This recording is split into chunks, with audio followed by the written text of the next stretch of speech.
Hey there guys, welcome to Dinos Vault once again. Today I'm at my good friend Mr. KP Reddy's Mahindra dealership, and I'm here of course to check out the Mahindra Mojo Crimson Matte Red variant, which looks absolutely epic and classy in the new paint scheme. Now the word Mojo means a magical charm, and trust me, there is something magical about this bike that keeps you hooked every time you look at it. You can't ignore it, you cannot dismiss it, you cannot resist yourself from admiring it. It has a unique styling theme that gives it an exclusive avatar of its own. It has a unique character and a soul that distinguishes it from the rest of the pack in its price range. It looks composed yet imposing. It appears to be calm but contains a storm within it. It looks like the Night Owl from the Watchmen movie and the Wolverine from the X-Men comics. While we see bikes that bask in the glory of their rich legacy, there are some that are ready to create a legacy of their own.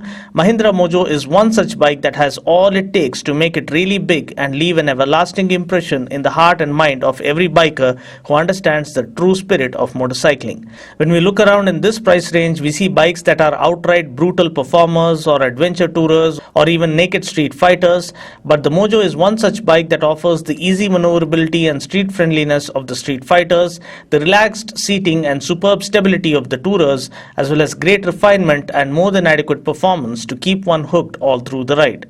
Talking a little bit about its origin story, the Mojo was a bike built by an Italian company called Engines Engineering for an Italian two-wheeler manufacturer Malaguti under the model name Malaguti MR250. With Mahindra acquiring Engines Engineering, the MR250 took shape as the Mojo and had been in development for all these years until surfacing late last year.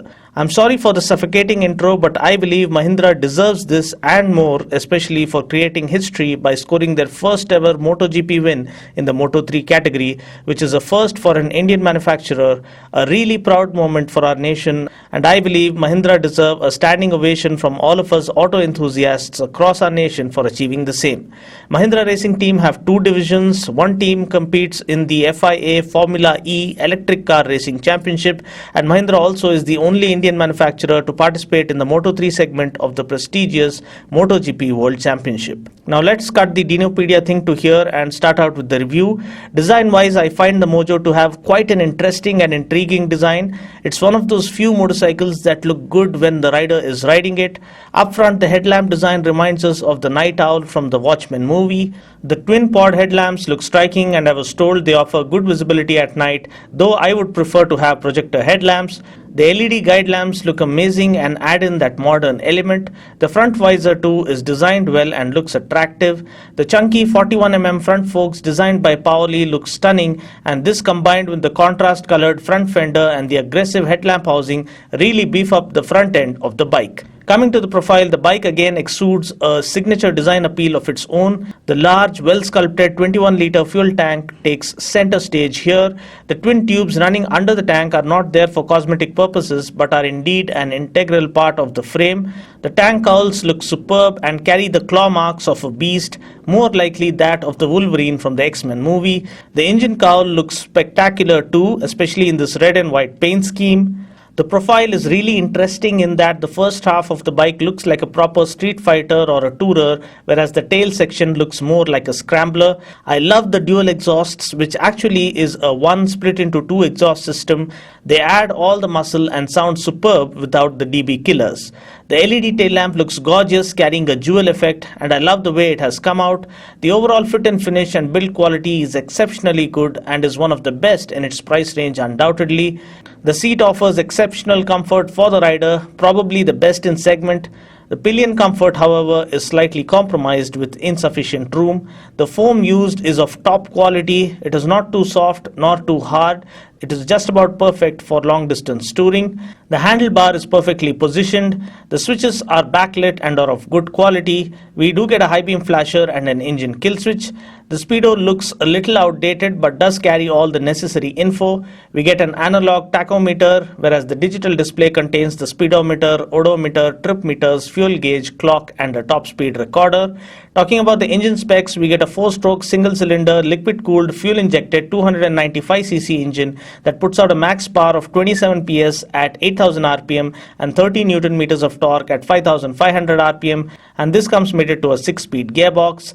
Talking about my test ride experience, I was mightily impressed the first time I rode it. You can watch that video by following the link appearing on the screen right now. I cover the black color variant in that video. I took it out for a spin again this time around. The bike feels so stable, so composed and so confident. The refinement is best in class. There are no vibrations whatsoever, unless of course you are bent upon breaking the land speed record. The throttle response is phenomenal. The clutch feel is perfect. The gearbox is smooth. The seating is ultra comfortable. The ergonomics are spot on. You can ride this bike all day and still not feel tired. This is undeniably the best tourer you can buy in this price range. The flat torque ensures you have adequate power and zing all through the rev band.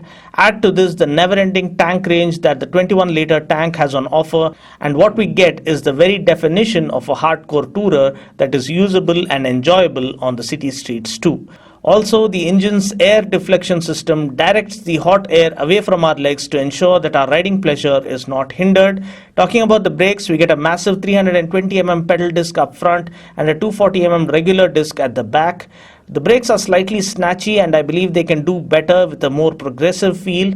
Considering that the Mojo is really impressive in all other aspects, having at least optional ABS would have sent the cat among the pigeons in our market. I really hope Mahindra consider offering it in the near future. Talking about the suspension, up front we get chunky 41mm front forks developed by Paoli shocks with 143.5mm of travel. At the back we get a high pressure gas charged monoshock with 143mm of travel. The suspension is outstanding. It soaks up the bumps effortlessly. It won't let you feel a thing on the road.